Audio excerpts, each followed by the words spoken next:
कई बार आपको काफी लोग ये कहते हुए मिलेंगे कि जैसे ही वो इलेक्ट्रॉनिक डिवाइसेस के पास जाते हैं, जैसे कि आपका फोन हो गया, टीवी हो गया, लैपटॉप हो गया, उस डिवाइस को देखते ही एकदम से थकान जैसा महसूस होने लगता है, कुछ और काम करने का मन नहीं लगता, सर में दर्द हो रहा है, या वो फिर सीधे हाथ का दर्द हो सकता है या उल्टे हाथ का दर्द हो सकता है, और जो हाथ है उसमें सुन्नपन जैसा महसूस होने लगता है कि कोई भी अगर आप मोबाइल भी पकड़ रहे हो तो ऐसा एक झंझनाहट सी रहती है जैसे कि आपकी नसों में दर्द हो रहा है। क्या आप ये सब जानते हैं कि इन सिम्टम्स को हम इलेक्ट्रोमैग्नेटिक हाइपर सेंसिटिविटी कहते हैं।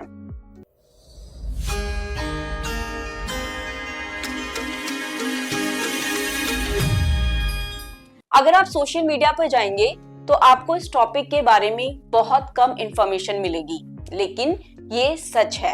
या तो आप खुद भी इन सिम्टम्स का एक्सपीरियंस कर रहे होंगे या किसी ना किसी के मुंह से आपने ये सुना होगा। तो इसके लिए हमारे साथ हैं डॉक्टर रतन कुमार, जो कि होम्योपैथी फील्ड में काफी एक्सपर्ट हैं और इन्होंने इस टाइप के जो पेशेंट्स होते हैं उनकी ट्रीटमेंट की है। तो सर, आपका एसबिल के यूट्यूब चैनल पर बहुत बहुत स्वागत है। Thank you doctor Manju Singh. I am very happy कि आपने आज मुझे यहाँ बुलाया, और मैं चाहूँगा कि जो भी लोगों में कोई भी मिसअंडरस्टैंडिंग है इस इलेक्ट्रोमैग्नेटिक रेडिएशन के बारे में, मैं उसके बारे में आपको आज अपना जो जानकारी है उसको मैं साझा करूँगा।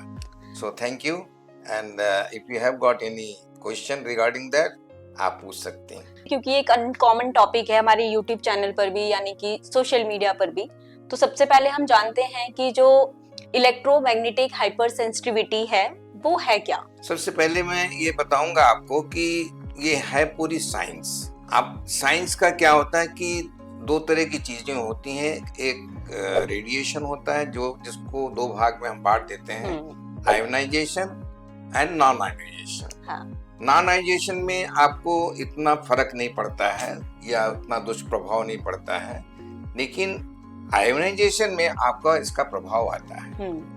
अब क्या होता है कि आप अगर अमेरिका का ही बात लें आप, तो कितने लोग लैपटॉप भी यूज कर रहे हैं, कितने लोग आपके मोबाइल भी यूज कर रहे हैं, और आप जो है जब एयरपोर्ट में भी जाते हैं तो वहां पे भी आपका चेकिंग जो होता है उसमें भी आप देखेंगे रेडिएशन। तो ये देखा गया है कि करीब 0.398 रेम ये सभी अमेरिकन में इतना वो रजिस्ट कर रहे हैं। और इनके कारण जो है आपको इम्पैक्ट आ रहा है, क्योंकि आप उसको हाइपर सेंसिटिव जो मैंने वर्ड यूज किया वो आप उसको रेजिस्ट नहीं कर पा रहे हैं, तो वो कुछ न कुछ कारण पैदा करता है। अब जो हमारा नेक्स्ट क्वेश्चन है वो ये है कि क्या हमें इलेक्ट्रोमैग्नेटिक हाइपर सेंसिटिविटी के जो सिम्टम्स आते हैं, क्या ये एक मेडिकल कंडीशन में है या अभी नहीं है। देखिए, इलेक्ट्रोमैग्नेटिक रेडिएशन जो है वो कोई बीमारी नहीं है।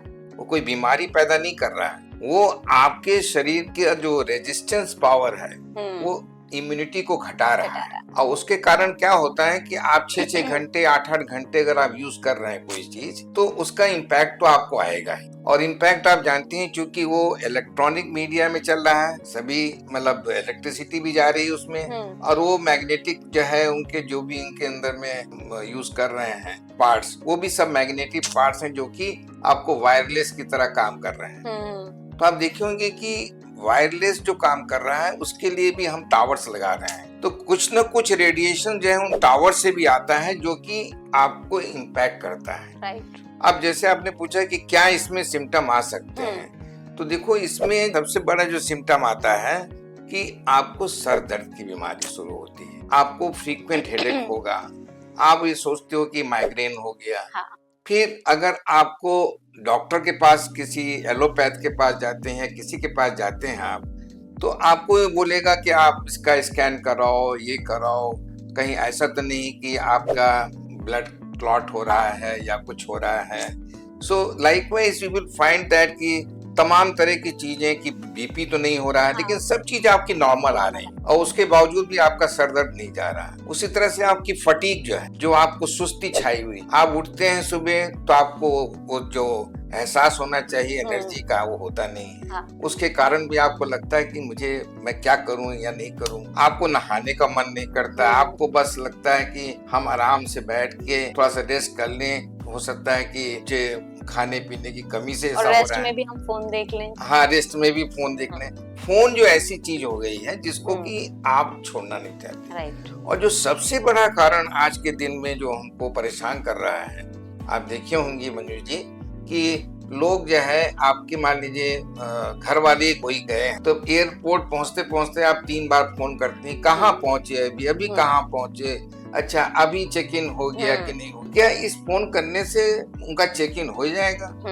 दूसरा चीज आप देखती हैं, जैसे वो वहां से चलते हैं, लैंड करने के पहले ही लैंड जैसे होता है उससे समय फिर आप फोन करते हैं। तो ये जो स्ट्रेस है ये बहुत बड़ा कारण बनता है। और ये स्ट्रेस को अगर हम देखें तो आपके उस मोबाइल से ही जुड़ा हुआ है। जितना आप यूज कर रहे हैं ना उतना ही आपके लिए वो इम्पैक्ट डाल रहा है। और जो इम्पैक्ट जो डाल रहा है, अब उसका रिस्क आप देखें तो आपके पूरे आर्गन पे पड़ रहा है। अगर आप रिस्क एंड अपॉर्चुनिटी देखेंगी, आप देखेंगे 4 दिन मोबाइल आप यूज मत करिए तो आपका बड़ा शांत मन रहता है।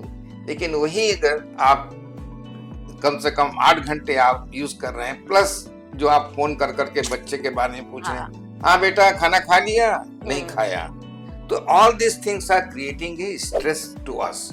It is not the instrument, it is the use of the instrument which you are doing, it is harmful for longer time.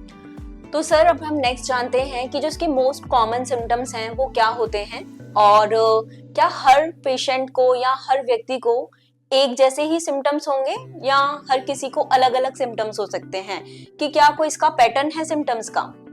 हाँ डॉक्टर मंजू, आपने जो मेन सिम्टम पूछे, मैं आपको 6-7 सिम्टम बताता हूँ जो कि बहुत कॉमन है, जो हमको देखने को मिले अपने पेशेंट्स में।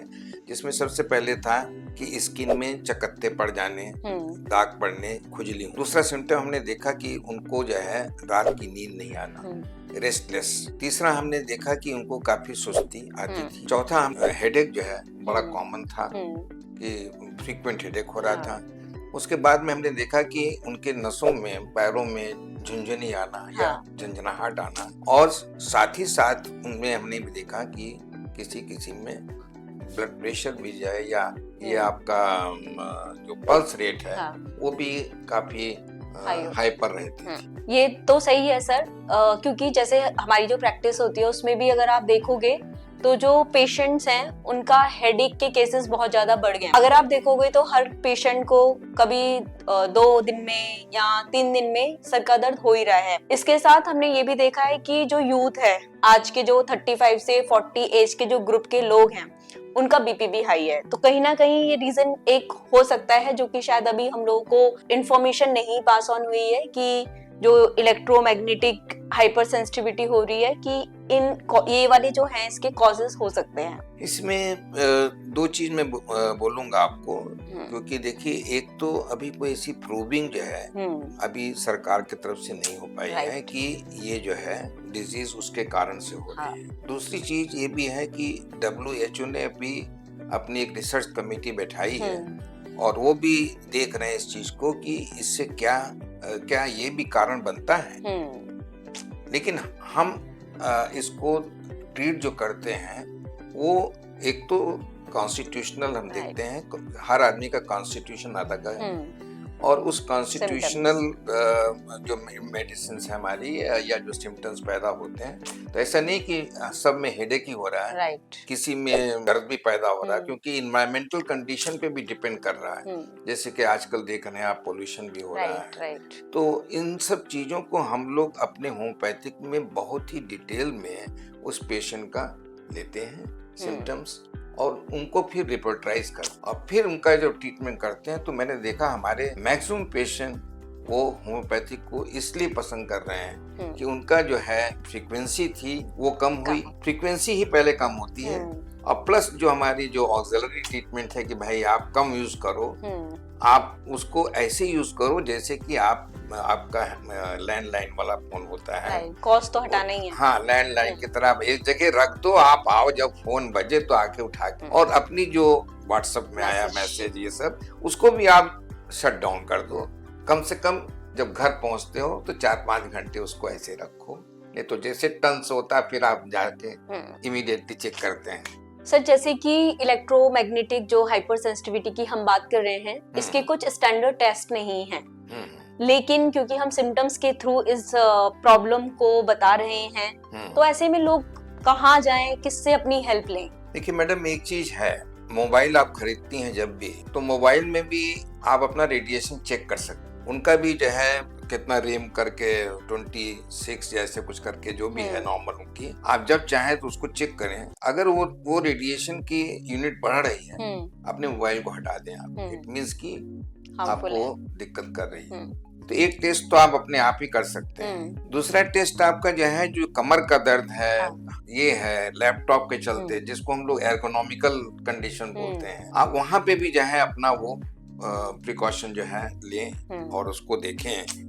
और तीसरा जो चीज हम जो बोलेंगे, जो होम्योपैथिक आज जो इतना सक्सेस मिला है इसमें, क्योंकि काफी पेशेंट हमारे जो है ना आजकल आईटी के चाहे जो भी हो, उन्होंने फर्स्ट चॉइस होम्योपैथिक को इसलिए दिया है कि हमारा जो ट्रीटमेंट है वो लॉन्ग लास्टिंग, वो आपका जितने भी क्रॉनिक केसेस आ रहे हैं, जो हमेशा कैलपॉल डेली खाते हैं या वो करते हैं, पैरासिटामोल या जो भी है, पेन किलर्स, पेन किलर्स, आज हमारी medicine as per our symptomatic जो ट्रीटमेंट हम कर रहे हैं उसका यूज बराबर कर रहे हैं। नेक्स्ट क्वेश्चन है कि जो इस टाइप के जो पेशेंट हैं जिनको ये सिम्टम्स आ रहे हैं, तो अगर हम डेली रूटीन की बात करें इन लोगों की, तो ये किस टाइप की चैलेंजेस फेस करते हैं? देखिए, आज जो चैलेंजेस आ रहे हैं ये बहुत कुछ अवेयरनेस की कमी के कारण है। पेशेंट को कोई भी आप इंस्ट्रूमेंट यूज करते हैं, उस इंस्ट्रूमेंट का जो भी एक वर्क इंस्ट्रक्शन मिलता है या जो प्रिकॉशन मिलता है, कि उसको आप जरूर पढ़िए एक बार। दूसरा चीज है कि अगर आपको ये लगता है कि आप बैठे हैं और आपका काफी पेन जो है बढ़ रहा है या घट रहा है, और आपको सुस्ती बढ़ रही है या आपको नौशिया की टेंडेंसी हो रही है, तो आप अगर अपनी जो अंडरस्टैंडिंग को आप या कंफ्यूजन को मिटाना चाहते हैं तो आप टेस्ट करवा लीजिए। अगर नहीं तो अगर आप होम्योपैथिक में आएंगे तो हम आपकी हिस्ट्री जब पूछेंगे तो मुझे जरूर कहीं न कहीं आपका ये रूट कॉज मालूम पड़ेगा। Homeopathic believes in root cause. हम सुपरफिशियल उसमें नहीं जाते हैं कि हमको हेडेक हो गया तो इसलिए हम आ गए। तो हम ये देखते हैं कि रूट कॉज ये निकला कहाँ से और कितने सालों से या कितने महीनों से चल रहा है, ये आपका चल रहा है। देखिए, जो भी पेशेंट इस तरह के सिम्टम में काफी देर से जूझ रहे हैं, तो मैंने ये देखा है कि उनकी डेली लाइफ में काफी चेंजेस आ गए, और वो जितना उनको करना चाहिए था काम वो नहीं कर पा रहे थे ड्यू टू फटीग। उसी तरह से हेडेक्स आने से सुबह से शाम अगर वो घर में है या घर से वर्क फ्रॉम होम कर रहे हैं तो उल्टी का आना, ये होना, ये डाइजेस्टिव सिस्टम पे भी हमने देखा काफी इफेक्ट पड़ रहा है। लोगों को ठीक से डाइजेशन नहीं हो रहा है, तो इन सब चीजों को जो है वो काफी दिनों से झेल रहे थे, और उसको झेलते हुए जब हार गए तब मेरे पास में आए वो, और उन्होंने जो है बोला कि डॉक्टर साहब हमारा जो है आप ठीक करिए, नहीं तो बड़ा मुश्किल है कि हम नौकरी अपनी बचा पाएंगे कि नहीं। तो काफी एक प्रकार का देखा जाए तो they were just punished by their bad habits of using electronic equipment for longer time. तो अब हम जानते हैं कि जो होम्योपैथी है किस तरीके से इलेक्ट्रोमैग्नेटिक हाइपर सेंसिटिविटी जो जैसे सिम्टम्स होते हैं हेल्प करती है। सभी चीजों को देखते हुए हम जब अपना एस्पेक्ट एंड इम्पैक्ट देखते हैं होम्योपैथी का, तो ये लगता है कि जो भी पेशेंट हमारा है आज के दिन में, जब वो हमारे होम्योपैथ के पास आता है तो हम सबसे पहले ये देखते हैं कि क्या वो कोई इलेक्ट्रॉनिक डिवाइस यूज करता है या नहीं करता है। अगर उसकी हिस्ट्री में ये चीजें आ रही और वो चीजें जो है उसको इम्पैक्ट डाल रही, तो हम उसके कॉज को पकड़ने की कोशिश करते हैं कि रूट कॉज हो सकता है कि ये इसका हो, और जब हिस्ट्री कंफर्म कर देती है तो हम उसी के अकॉर्डिंगली अपने ट्रीटमेंट का चुनाव करते हैं। और आप ये भी जान लीजिए कि जो हमारा मेन प्रिंसिपल है होम्योपैथी का, सिमिलिया सिमिलिबस क्यूरेंटर। हम ये देखते हैं कि जो सिम्टम्स आ रहे हैं वो हमारे जो मटेरिया मेडिका में जो मेडिसिन्स हैं और उनके जो सिम्टम्स अगर वो वेरी कर रहे हैं एज पर नॉट ओनली केवल लक्षण पे, उनके कॉन्स्टिट्यूशन को भी हम देखते हैं कि भाई वो किस तरह का कॉन्स्टिट्यूशन है, किस तरह की परिस्थिति है। उन परिस्थितियों को देखते हुए तब हम उनका इलाज करते हैं और उस इलाज में हमने ये देखा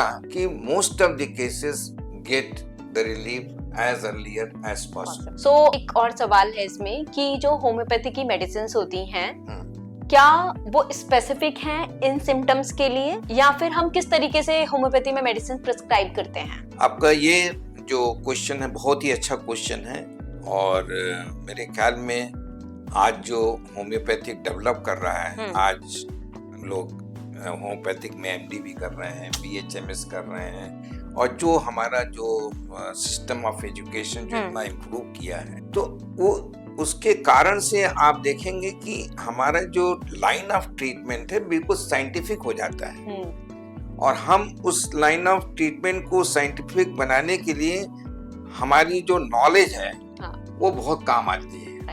और उसमें क्या है, होम्योपैथिक में कोई सिंगल ये नहीं है कि अगर दर्द हो रहा है तो हमने एंटी दर्द की दवा दे दी या उनको उल्टी आ रही है तो एंटी उल्टी की दवा दे दी। मतलब हमारे कहने मतलब है इन शॉर्ट की एंटीपैथी हम नहीं करते हैं। हम ये करते हैं कि उनके पूरे सिम्टम्स को देखते हैं जो डेवलप कर रहे हैं, कितने दिनों से कर रहे हैं, क्यों कर रहे हैं। और जब आप देखेंगे आपको बल्कि ताजुब होगा कि ऐसे कॉज निकल के आते हैं जिसके बारे में कभी कोई सोच भी नहीं पाता, वो आपको बताते हैं। तो मैं चाहूंगा कि जब भी किसी होम्योपैथ के पास जाएं तो सबसे पहला कि आप अपने चीजों को छुपाएं।